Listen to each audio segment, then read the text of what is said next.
जय हिंद साथियों, बड़ा कहा जाता था यूपीए के शासनकाल में कि ये बड़ी बेरहम सरकार है।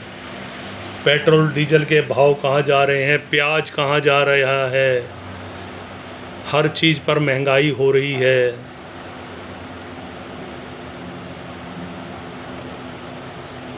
उस वक्त इन्होंने जितने भी भाषण दिए थे, चाहे वो मोदी जी के भाषण हो, चाहे प्रकाश जावड़ेकर जी के भाषण हो, चाहे अमित शाह के भाषण हो, चाहे स्मृति ईरानी के भाषण हो, वो भाषण ये आज खुद देख लें तो इन्हें लज्जा आती है कि नहीं, यह मैं तो नहीं कह सकता, लेकिन आप महसूस कर सकते हो।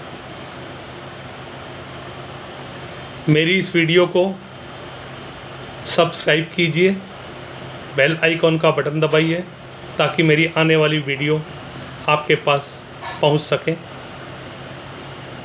आज हम इसी बारे में बात करेंगे। ये बेरहम सरकार है, ये जालिम सरकार है, ये सिर्फ चुनावी सरकार है, ये ईवीएम की सरकार है। पूरे भारत में आवाज़ उठ रही है कि बैलेट पेपर से चुनाव हो, और अब तो कोरोना जैसी महामारी में जहां ईवीएम के एक बटन को अगर हजारों लोग छूते हैं तो बीमारी लगने का भी खतरा है। इसलिए अब बैलेट पेपर से चुनाव हो ताकि कोई भी आदमी अपना बैलेट पेपर, चाहे उसने जिसको भी मोहर लगानी हो, मोहर लगा के सीधा बक्से में डाल सके। कम से कम इस बहाने हम कोरोना की तो रोकथाम करेंगे ही। सरकार ने कोई सुविधा नहीं दी ना कोरोना के लिए, और आज तो हमारे शिवराज सिंह चौहान ने, क्योंकि इनको शब्दों का खेल बहुत अच्छा आता है, मध्य प्रदेश के एक कांग्रेसी नेता जिसने महंगाई के लिए कटाक्ष किया कि विकास तो हुआ नहीं, लेकिन महंगाई, बेरोजगारी, जीएसटी, नोटबंदी, मंदी, इस तरह की 5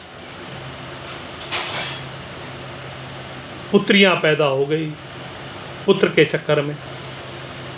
उसको इन्होंने ऐसा घुमाया कि उस चीज़ की माँ दुर्गा से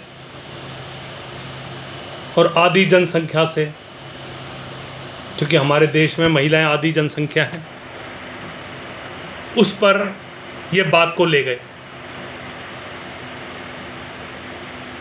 शर्म आती है ऐसे लोगों पर, और ऐसे लोगों के तो जूते मारने चाहिए। यूपी में क्या हो रहा है? चिन्मयानंद कौन है? आसाराम कौन है? देवेंद्र सिंह कौन है? अभी अभी कानपुर में जो 57 लड़कियां कोरोना पॉजिटिव निकली, एक बच्चियों के छात्रावास के अंदर जो हॉस्टल था अनाथ बच्चों का, उसमें बेसहारा लड़कियां, 57 लड़कियां कोरोना पॉजिटिव निकलती हैं, उनमें 7 गर्भवती निकलती हैं। उस समय इन्हें याद नहीं आती दुर्गा माता। चिन्मयानंद ने जब एक लड़की का बलात्कार करके उसके पूरे परिवार को ख़त्म कर दिया, उस वक्त इन्हें माँ दुर्गा, माँ सीता याद नहीं आती, माँ लक्ष्मी, क्योंकि वो इनकी पार्टी का नेता है।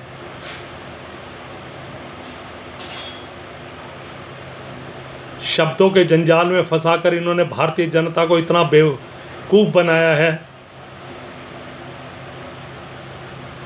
कि जो आज संभाल रही है इनसे अर्थव्यवस्था। कि अर्थव्यवस्था को कहाँ ले गए।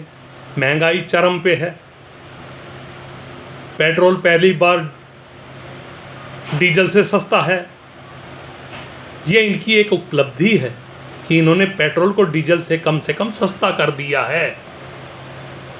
क्योंकि जब से देश आज़ाद हुआ है उस वक्त पेट्रोल अगर 10 रुपये का होता था तो डीजल 4 रुपये का होता था।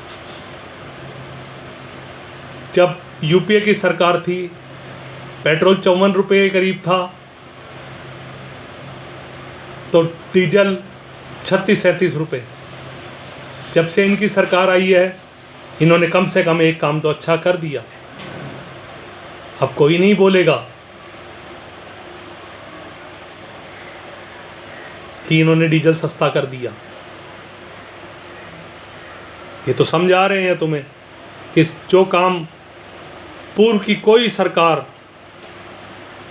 चाहे वो बीजेपी की हो, कांग्रेस की हो या और संयुक्त मोर्चा वगैरह की सरकारें जो थी, चौधरी चरण सिंह, ये सब गैर कांग्रेसी सरकारें थी, वीपी सिंह, चौधरी चरण सिंह की, चंद्रशेखर की, कोई ऐसा नहीं कर पाया जो इन्होंने कर दिखाया। ले लो भैया पेट्रोल से, डीजल से सस्ता पेट्रोल। अब तो आपको शिकायत नहीं होनी चाहिए क्योंकि इन्होंने डीजल से सस्ता कर दिया पेट्रोल। ऐसे बेवकूफ़ नेताओं को हमने अपने देश की बागडोर दे दी है, जो चाइना को एक स्टेटस प्रदान करते हैं। खुद इनके शासनकाल में चाइना से सबसे ज़्यादा माल आया, सबसे ज़्यादा चाइना से सामान इनके शासनकाल में आया। इनको वो नहीं दिखता। चलो सद्बुद्धि दे सरकार को कि वो चाइना का पूर्ण तरह से बहिष्कार तो का ये चाहेंगे तो भी नहीं कर सकते क्योंकि हमारे हर घर के अंदर चाइना घुसा हुआ है। लेकिन मैं यही कहता हूँ कि कम से कम उसकी ड्यूटी 400% बढ़ा दो और भारत में अफसरशाही का राज ख़त्म कर दो ताकि भारतीय उद्योग पनपें। MSME जिस सेक्टर में ये कहते हैं हमने पैसा दिया, किसी भी बैंक में जाओ कोई लोन देने को तैयार नहीं है। क्या सिर्फ वो बीजेपी वालों के लिए ही लोन खड़ा किया गया है क्या? आम जनता को कोई लोन नहीं दे रहा जिसके पास सब कागज़ हैं। MSME सर्टिफिकेट है, GST की आपकी साल की रिटर्न भरनी होती है वो है, तो और क्या चाहिए इनको? सिर्फ अपने लोगों को फ़ायदा देते हैं ये लोग। आप हर हर मोदी कीजिए, आपको फ़ायदा मिलेगा। आप इनके खिलाफ बोलिए या आपको तोड़ मोड़ के फेंक देंगे। यही हो रहा है। तो दोस्तों, हमें किसी भी पार्टी के चंगुल में ना फंस के हमें सड़कों पे उतरना पड़ेगा।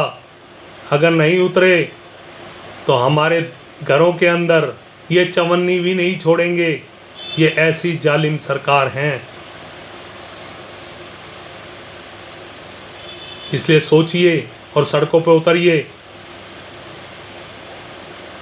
कांग्रेस में भी दम नहीं है कि वो विपक्ष, जिस तरह ये विपक्ष बनते थे और विपक्ष में बहुत अच्छे थे, कम से कम लोगों की बातें वो विपक्ष में उठाते थे। पक्ष में आने के बाद तो लोगों को भूल ही गए कि लोग क्या होते हैं। विपक्ष में तो ये सिलेंडर अपने सर पे उठा लिया करते थे, प्याज की माला बना के पहना करते थे, पेट्रोल डीजल के ऊपर नग्न अवस्था में होकर ये प्रदर्शन किया करते थे। ये भारतीय जनता पार्टी थी। आज जब सरकार में है तो ये सुनने को तैयार नहीं है। किसी लड़की का बलात्कार होता है तो इनके नेता उल जलूल शब्द बोलते हैं। सेना के लिए बोला जाता है वो तो मरने के लिए ही होती है। दूसरों से कहते हैं कि आपको सेना का सम्मान करना नहीं आता। आपको क्या आता है? आपने क्या सम्मान किया? डोकलाम में विवाद हुआ। डोकलाम की आज स्थिति क्या है? क्या स्पष्ट करेगी कि हमारी गवर्नमेंट? नहीं करेगी। चाइना ने पीछे हटने की कही, उसके बाद उसने वापस अपने आप बातचीत में लगे रहे, उन्होंने अपने टेंट फिर गाड़ दिए, फिर वो निर्माण करने लगे। आपने क्या कर लिया उनका? और जब सेना उनसे बदला लेगी तो आप उस बदले को कन्वर्ट कर कर जल्दी से जल्दी वोट में बदल दोगे कि अब सेना के शौर्य के ऊपर हम वोट मांगे, क्योंकि उस टाइम वो मोदी जी की सेना हो जाएगी। आज तो श्वेता सिंह जैसी पत्रकार कहती है सरकार की गलती नहीं है, ये सेना की गलती है। अरे बेवकूफ़, क्या बनाती है गोदी मीडिया? ये गोदी मीडिया नहीं, घोड़ी मीडिया बन गई है, जो सरकार के आगे चपड़गंजू करती है और कुछ नहीं। मेरी इस वीडियो को ज़्यादा से ज़्यादा लाइक और शेयर कीजिए, सब्सक्राइब कीजिए, बेल आइकॉन दबाइए, ताकि ये लोगों में ज़्यादा से ज़्यादा वीडियो फैल सके और हम लोग एक अच्छे से जन आंदोलन के लिए तैयार हों। जय हिंद।